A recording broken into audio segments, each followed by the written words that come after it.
Welcome to this Zentangle Quickie. My name is Heather Hartwick Gladden. I'm a Certified Zentangle Teacher. And today we're going to take a look at the tangle Fontana from CZT Tomas Padros. All right, so this is interesting. It's he has two versions because kind of in Tomas Padros fashion, right? He expands sometimes depending on the tangle on it with some different ideas. So first, just regular Fontana is, and I'm thinking maybe I'll do it on a grab another yeah, there we go, tile here. Okay, so the first one is, it's just a bunch of straight lines. So interesting fill in.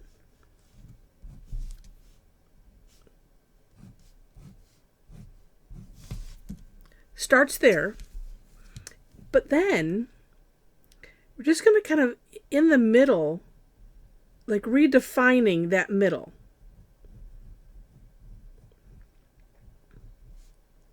That was the best I could gather from the step out. Of course, did I read? No. That's no fun. But that's what it looks like, you know. And then, I mean, if you can get it to kind of merge in, of course, that's nice. Merge in and out. Heck, maybe if I used a little bit thinner.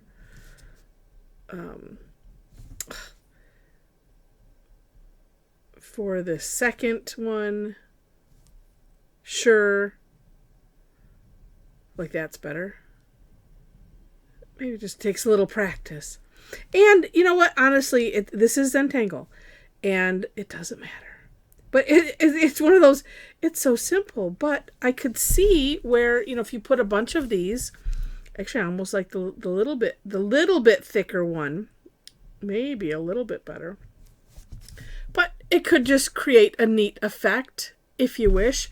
But what I personally, I think looks even neater is the second version, which is, he calls it Fontana Extruded Mesh. It's funny, well, I'll get shipments of it depends on what it is, like a glass bottle of something, and I've seen this, there was something else too, anyway, in packing material that has this pattern. I don't know if this was part of the inspiration or not, but all right, so this starts off, well, let's do it similarly. And yeah, I think I want to see if I can alternate and then and create the neat effect that he does, maybe a little further apart, but it is what it is. All right, we'll do it from here. We'll leave it like that. Okay. So this one, from your line, we're going to add a big C-shaped curve line, and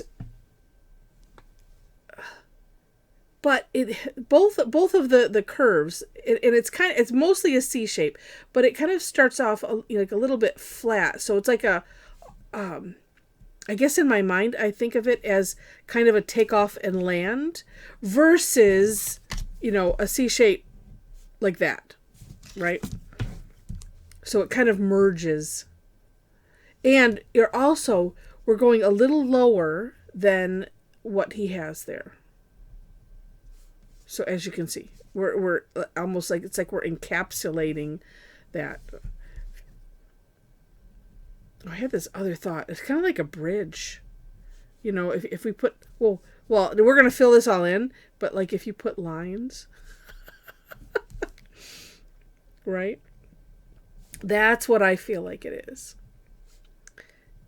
And one thing that, just to be careful of, which you see a couple places where I didn't, but at the same time, when we fill this in, we can fix things like where it's sticking out a little bit on both sides.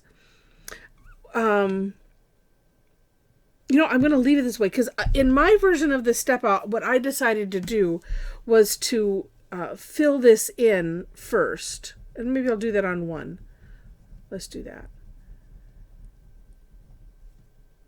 And then on the bottom, what's going to happen, because I'm not sure which way it is, if it's easier to see it. So let me do it here, both ways.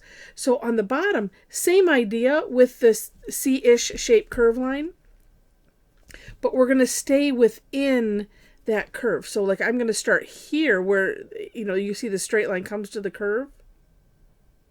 Well, I could do a little, well, it doesn't matter. I could do a little bit better job here. Let's try.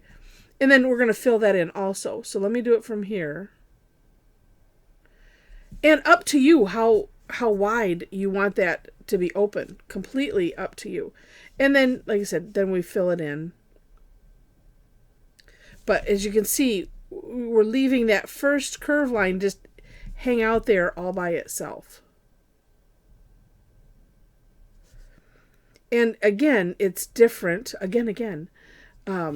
This has a little bit different shape. It's almost like a seed shape, sort of, but we're kind of curving in a little bit. Again, versus just, you know, starting and going up. Just that little bit of flare helps.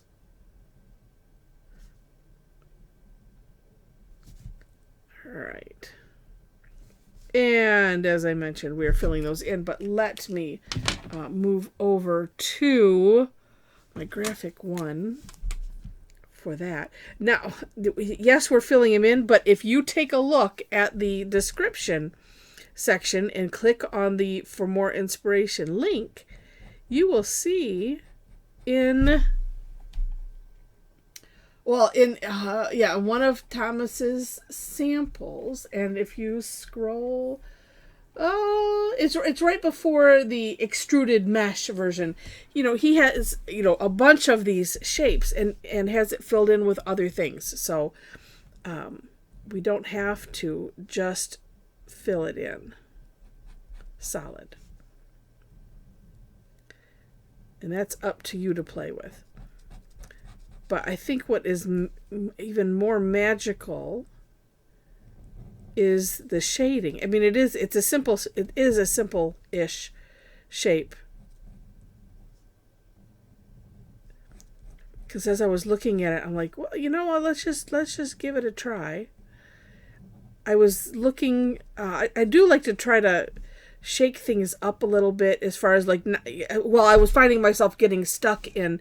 Oh, let's do this, because in like a border tangle, and I was like, no, I've done a couple of those. Let's just mix it up a little bit. Oops. And as you can see, I went outside of the line, but all of that can be corrected like that. You know, and of course, you know, touching things up is always nice. There was somewhere else. I don't remember. Okay. You know, and honestly, it was, and let's look at it this way. I mean, that's basically it. And it's like, but when you do this shading, let's see if I can emulate what he did. And also thinking maybe a little tighter together. Again, take a look at at his examples, because they're brilliant. And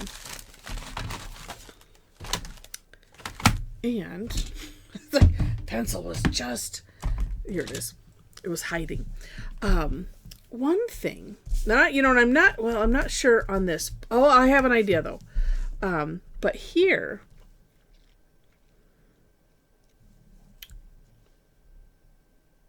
and mine, well, no, I'm looking at his. It's like mine all seem to kind of curve down. Some of his are just kind of straight, where it really just looks like seed shapes. But let's do this. I'm going to go under here and just put some graphite. It's sticking on the same side.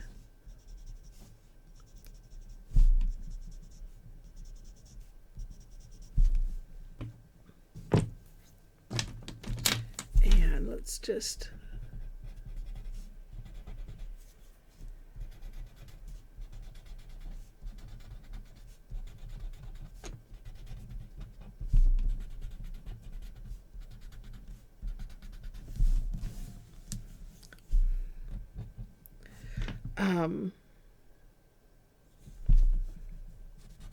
want to have this kind of come more at an angle and spreading down. Like I said, kind of like a shadow. We'll see. Oh, let's see. Now I'm looking directly at it. I'm like, ah. But as I'm looking in the camera, and actually now that I've done that, and really, because he kind of has one seemingly connecting to the other with the shading. But it's still, it creates an interesting effect, kind of like it's open. I'm wondering if, all right, let's just try. Put some over here, but keeping it a little bit separate, so it looks like it's a tear in, in something, or tears.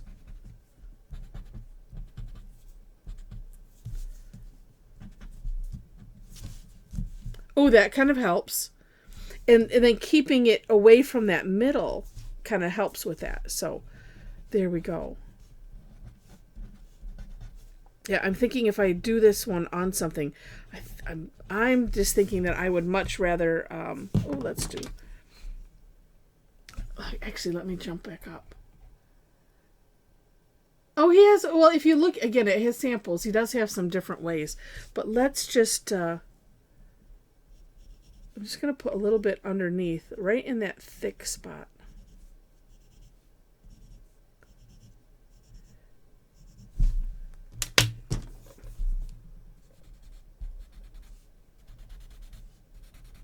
But he has some, in different directions. He just some different ideas. Exploring. So it's interesting. It looks like a slit, like a cut in the paper, and so you have thin or you have wide.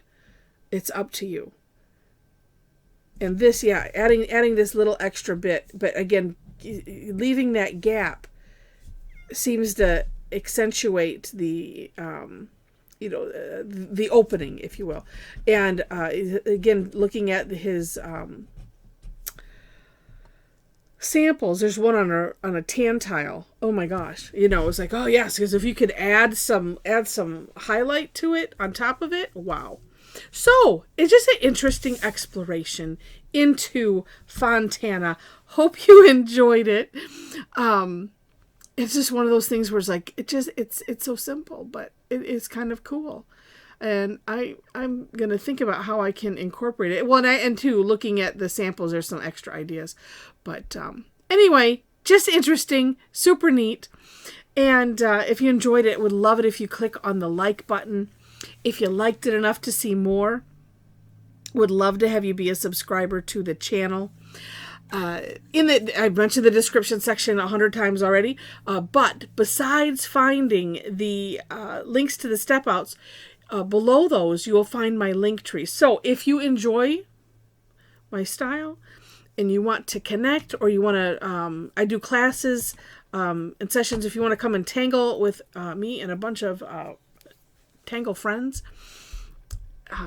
we would love to have you. I do teach Tuesdays and Thursdays. Thursdays are free. It's called Tangle Time. And then Tuesdays, the third Tuesday of each month is free. It's called Tangle Time, or oh my gosh, I shouldn't do these so late. We had two wonderful sessions on affirmation tangles, which I'm not quite finished with mine, so my brain is kind of fried. Third Tuesday is called Tough Tangle Tuesday. And as the name suggests, Thomas usually shows up in there periodically. I mean, not him personally, but his tangles. And because a lot of times they're on a little bit tougher side. But there's a number of reasons why I might put something into a Tough Tangle Tuesday. But otherwise, Tangle Time is on Thursdays. And then the other Tuesdays are ones like this affirmation tangles that I just did that have a fee, or if you're a club member, and information for that is also on my link tree, you can check that out. Then it's all included. So, all right, we have a lot of fun. Come and join us. And besides tangling live with each other, you can come and join our Facebook community if you happen to be on Facebook. Link is there as well, but know that there are 4 questions that must be answered in order to gain entry. And with that, that's always the last thing. I always want to make sure to promote that because we have a lot of fun. It's an amazing, amazing community, and I always want to make sure that I'm plugging that here. So with that, thank you so much for watching, and I wish you happy tangling.